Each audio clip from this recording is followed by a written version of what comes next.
Bismillahirrahmanirrahim. Assalamualaikum warahmatullahi wabarakatuh. Apa kabar? Merdeka. Ya, sahabat sinergi dimanapun Anda berada, seringkali ketika kita sedang presentasi ataupun menjelaskan tentang bisnis ini, ada satu pertanyaan yang sering membuat kita kehilangan kata-kata, kehilangan kalimat, kehilangan gairah, bahkan langsung down. Apa itu? Ketika ditanya, ini MLM ya? Kebanyakan mereka yang ketika ditanya seperti itu langsung drop, langsung down, langsung kehilangan kalimat. Karena apa? Karena rata-rata mereka juga masih menyimpan paradigma negatif, masih menyimpan image negatif di dalam dirinya tentang bisnis MLM. Kalau dia tidak menyimpan image negatif tentang bisnis MLM, mungkin dia tidak akan down dengan pertanyaan seperti itu. Itu adalah pertanyaan yang biasa sebenarnya. Meskipun itu pertanyaan yang biasa, tetapi kalau kita masih menyimpan paradigma negatif, maka itu menjadi pertanyaan yang mematikan, pertanyaan yang skakmat dari situ. Nah, sahabat sinergi semuanya, maka kali ini saya ingin memberikan pemahaman tentang bisnis MLM atau bisnis network. Ya, sebenarnya kadang-kadang ketika orang bertanya, ini MLM ya? Itu kalau kita sudah menyimpan image negatif, maka kita nggak ngerti harus mengatakan apa. Tapi kalau kita tidak punya image negatif, maka kita akan mudah saja mengatakan, lah kalau menurut Bapak MLM itu kenapa sih? Atau bila ditanya, oh Bapak pernah jalankan bisnis MLM? Atau pertanyaan-pertanyaan lain yang biasa-biasa saja. Nah, selama ini secara garis besar dari pengalaman saya, banyak orang ya ketika ditawarkan bisnis network yang menolak. Karena apa? Karena sudah punya image negatif tentang bisnis network. Image negatifnya apa? Image negatifnya ada kurang lebih lah ya, 5 ini. Yang pertama adalah cari-cari orang. Wah, enggak lah, kita harus cari-cari orang. Sebenarnya masalah cari-cari orang itu masalah biasa. Ya, masalah cari-cari orang ini pekerjaan pengusaha. Saya sejak tahun 93 sudah menjadi seorang wira swasta, menjadi pengusaha. Ya. Nah, pekerjaannya apa? Pekerjaan cari-cari orang. Dulu saya punya usaha tour and travel, ya, tamu-tamu domestik. Kerjanya apa? Ya cari-cari orang yang mau wisata. Yang wisata itu orang atau bukan? Orang, berarti cari-cari orang. Saya juga pernah menjadi distributor handphone, punya toko handphone. Ya.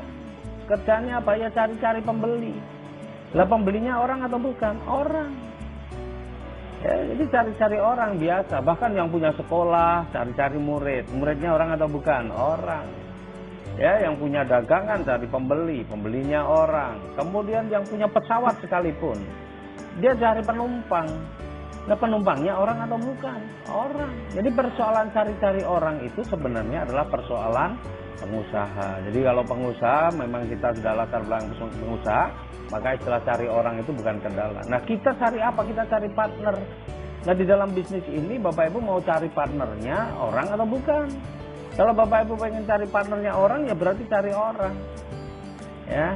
Nah, jadi sebenarnya untuk yang pertama ini adalah biasa, wajar, karena Bapak Ibu semua sedang menjadi seorang independent business owner.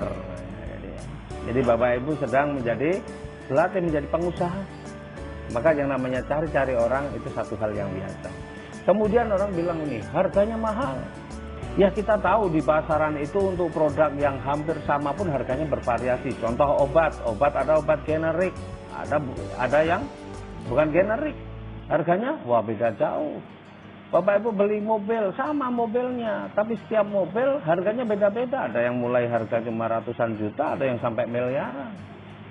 Jadi kalau bicara harga, itu sebenarnya sangat relatif. Harga itu mahal atau tidak, itu harus dikorelasikan dengan manfaat. Nah, alhamdulillah produk kita ini manfaatnya luar biasa.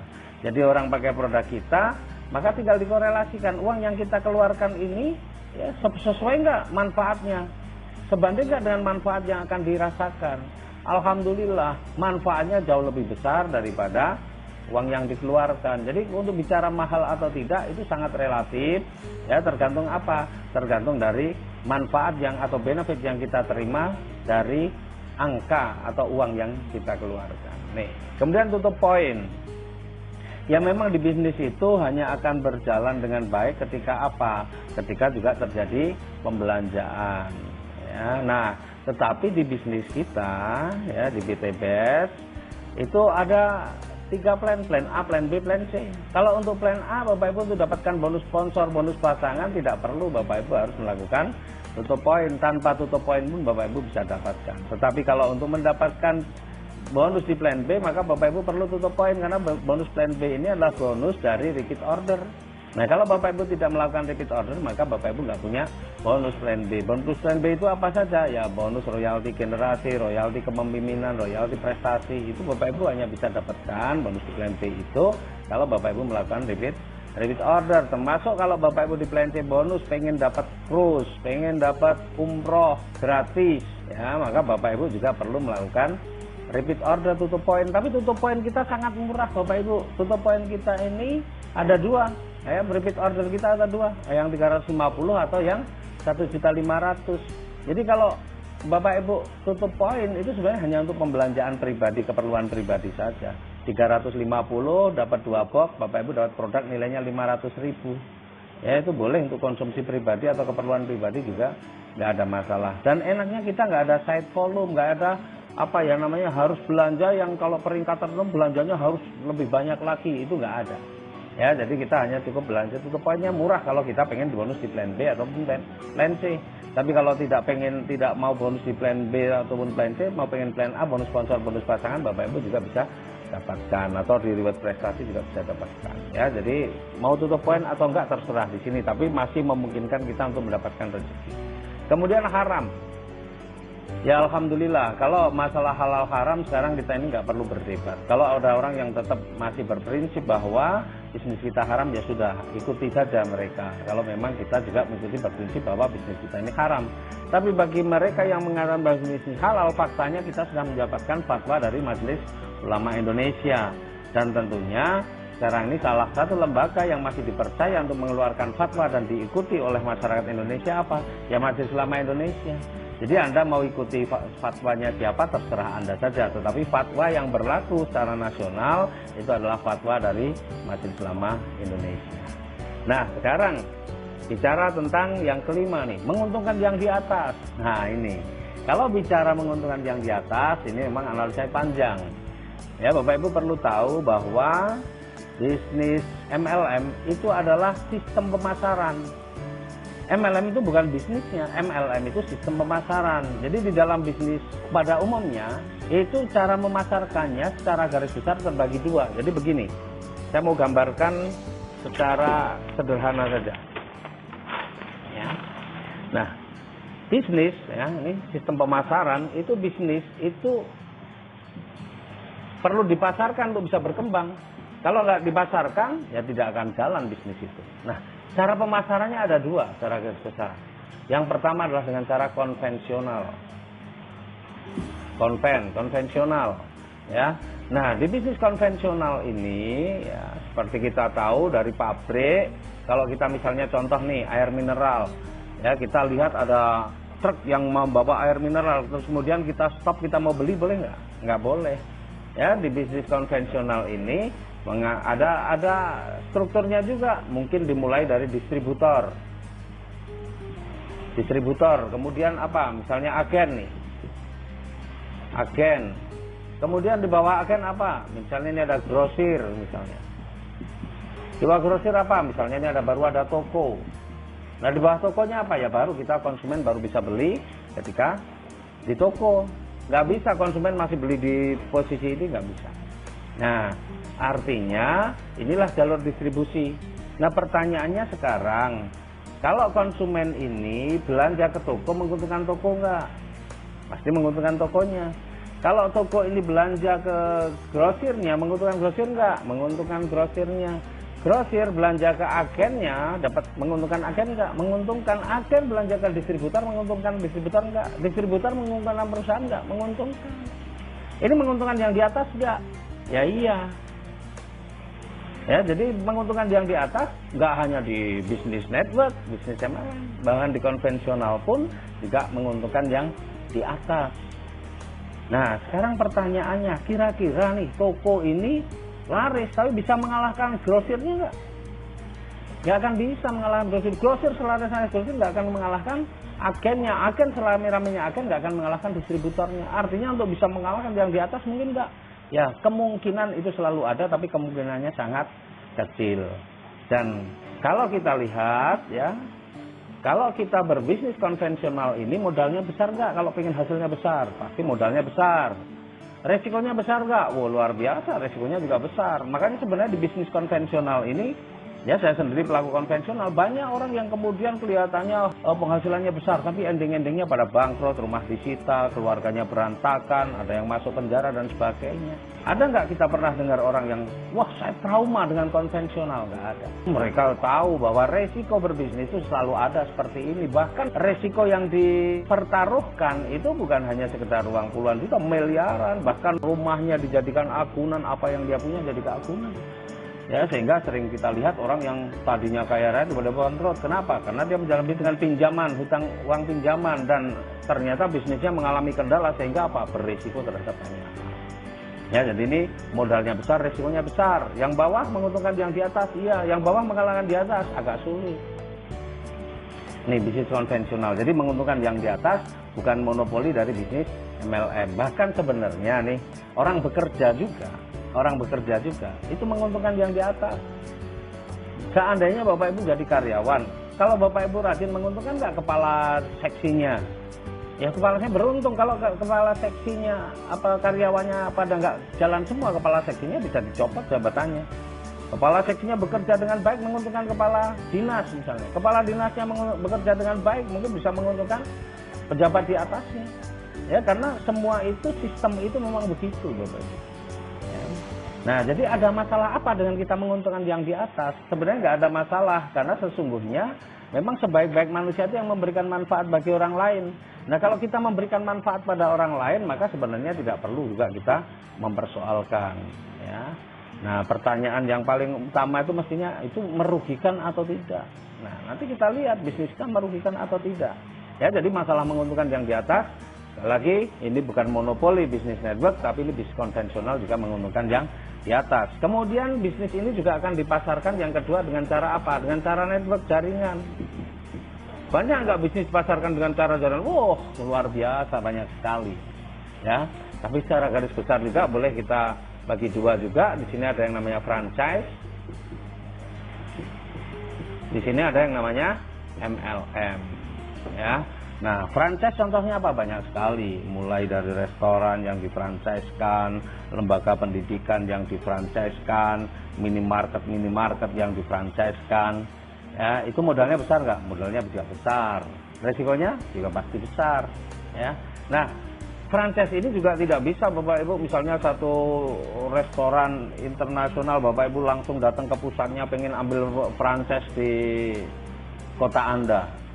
Nggak akan bisa. Kenapa? Karena di franchise ini juga sudah ada penguasa tingkat nasionalnya, sudah ada. Franchisor tingkat nasional juga ada. Bahkan franchisor tingkat provinsi juga kadang ada, tingkat kabupaten kota juga ada. Bahkan ya, ada satu franchise yang di bidang pengiriman, paket pengiriman, itu sudah dibagi-bagi per kecamatan. Jadi ada yang sudah menguasai sampai tingkat kecamatan. Oh di sini boleh, di kelurahan ini boleh, di desa ini boleh. Oh di sini sudah nggak bisa, itu ada yang ada. Nah artinya ini juga franchise ini juga berjenjang juga. Nah pertanyaannya sekarang, kalau franchise yang di tingkat kecamatan anggaplah laris, menguntungkan yang di tingkat kabupaten enggak?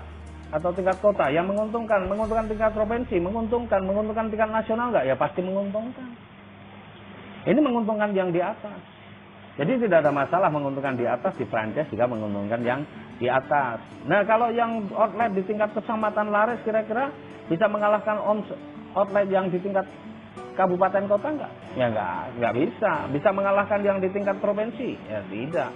Bisa mengalahkan yang di tingkat nasional? Ya berat. Ya artinya yang di bawah juga sulit untuk bisa mengalahkan yang di atas. Jadi sama-sama menguntungkan yang di atas, modalnya besar, resikonya besar, tapi kita juga sulit untuk bisa mengalahkan yang di atas. Nah sekarang kita lihat MLM. MLM ya, itu hanya ada, memang ada tingkatan-tingkatan, tapi biasanya MLM itu cuma apa? Cuma upline dan downline. Nggak ada upline tingkat nasional, upline tingkat provinsi, upline tingkat kecamatan, nggak ada. ya, cuma upline dan downline. Nah, pertanyaannya sekarang di MLM itu sebenarnya modalnya besar apa kecil? Hampir di semua MLM yang resmi, ya, yang resmi itu modalnya kecil, paling cuma jutaan, nggak ada yang ratusan juta, miliaran, nggak ada, paling cuma jutaan saja. Ya, ada yang ratusan ribu, macam-macam lah. Tapi modalnya kecil, sangat terjangkau. Berarti kalau modalnya kecil, resikonya juga kecil. Kalau resikonya kecil, berarti sebenarnya ini aman kalau kita mau berbisnis karena resikonya kecil. Nah, di MLM ini, ya, ini ada upline, kita kenal hanya istilah upline dan downline. Nah, kalau ketika downline ini berjalan atau menjalankan bisnis dengan bagus, menguntungkan upline enggak? Ya pasti menguntungkan upline. Tapi pertanyaan kedua, bisa enggak downline mengalahkan upline? Wow, sangat bisa, dan itu banyak sekali terjadi di bisnis MLM apapun, bahwa downline mendahului baik prestasinya, peringkatnya, rezekinya lebih besar daripada upline-nya. Itu banyak sekali. Tapi sering nggak kita dengar, wah trauma MLM? Sering. Kenapa justru untuk modal yang kecil, resiko kecil, tapi banyak orang trauma? Sederhana sebenarnya. Kenapa? Karena rata-rata pelaku bisnis network, bisnis MLM belum punya mental sebagai pengusaha. Kalau sudah punya mental pengusaha, sebenarnya nggak ada bahasa trauma ini. Dan trauma itu kan sebenarnya adalah satu manifestasi dari ketidakmampuan dia mengambil pelajaran dari sebuah kejadian. Kalau dia mampu mengambil pelajaran dari sebuah kejadian, sebenarnya tidak pernah ada trauma. Nah, sekarang yang kita harus pahami, ya, yang kita harus pahami, jumlah MLM itu begitu banyak. Di Indonesia juga sangat banyak jumlah MLM yang resmi, yang legal, belum ditambah yang nggak legal. Ya, maka kalau pilih bisnis network, ya yang pasti kan legalitasnya lengkap. Jangan asal pilih-pilih saja. Itu yang pertama, pilih yang legalitasnya lengkap. Kemudian yang kedua apa? Bapak Ibu harus pintar pelajari marketing plan-nya. Bapak Ibu pintar pelajari marketing plan-nya. Ya, selain pelajari produknya manfaat atau tidak, tapi Bapak Ibu juga harus pelajari marketing plan-nya. Karena kalau Bapak Ibu nggak memahami marketing plan-nya, biasanya orang itu bisnis network cuma ikut-ikutan, ikut sana, ikut sini, ikut sana, nggak sukses sana, nggak sukses sini, akhirnya mengatakan, wah sulit MLM nih karena trauma. Nah, maka kecerdasan memilih bisnis network itu juga penting, Bapak Ibu. Nah, alhamdulillah ya, kita ini selama ini, saya dan banyak teman-teman itu tidak salah pilih bisnis network. Makanya banyak sekali orang di PT BEST, di Sinergi ini yang kemudian mendapatkan penghasilan yang luar biasa, bahkan bisa terbebas hutang riba, bisa umroh, bisa mengumrohkan, bisa haji, menghajikan, bisa bersedekah tanpa mikir-mikir, ya, dan sudah punya kehidupan yang jauh lebih bagus. Nah, ini bisnis MLM. Maka Bapak Ibu harus pahami ini. Jangan sampai kita juga masih menyimpan image bisnis network itu bisnis yang negatif. Nah, sekarang kita lihat di antara tiga ini sebenarnya untuk kita posisi yang paling menguntungkan posisi sebagai pebisnis konvensional, pebisnis yang di franchise, atau pebisnis network MLM. Ya, kalau saya sendiri, pengalaman saya di bidang konvensional sudah begitu panjang, saya melihat bahwa di bisnis network itu bisnis yang paling menyenangkan. Kenapa?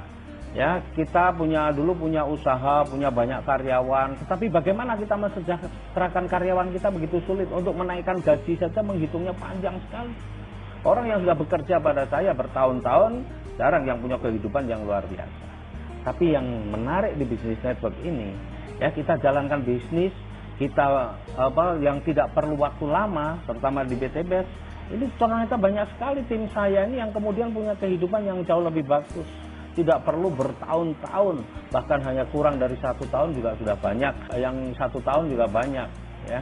Nah, artinya apa? Di bisnis network ini kita bisa mengangkat harkat martabat seseorang, ya. Tetapi sekali lagi, Bapak Ibu harus pintar memilih bisnis jaringannya. Oke. Nah, nanti bagaimana kita melihat analisa bisnis? Saya ada materi sendiri tentang analisa bisnis. Supaya apa? Supaya Bapak Ibu nggak gampang terombang-ambing, pilih bisnis A, pilih bisnis B, besok hari ini, besok bisnis C lagi. Ini macam-macam ganti-ganti. Akhirnya apa? Bapak Ibu bukan ikut mensejahterakan teman-teman Bapak Ibu, tapi ikut menyengsarakan karena mengajak mereka pindah ke sana, pindah ke sini, pindah ke situ. Akhirnya mereka nggak pada sukses, cuma capek. Sehingga akhirnya kalimat, ah kapok saya, trauma saya dengan MLM itu akan muncul. Maka cerdaslah memilih bisnisnya. Oke, terima kasih. Salam sinergi, go berkah, no riba. Billahi taufiq wal hidayah. Assalamualaikum warahmatullahi wabarakatuh.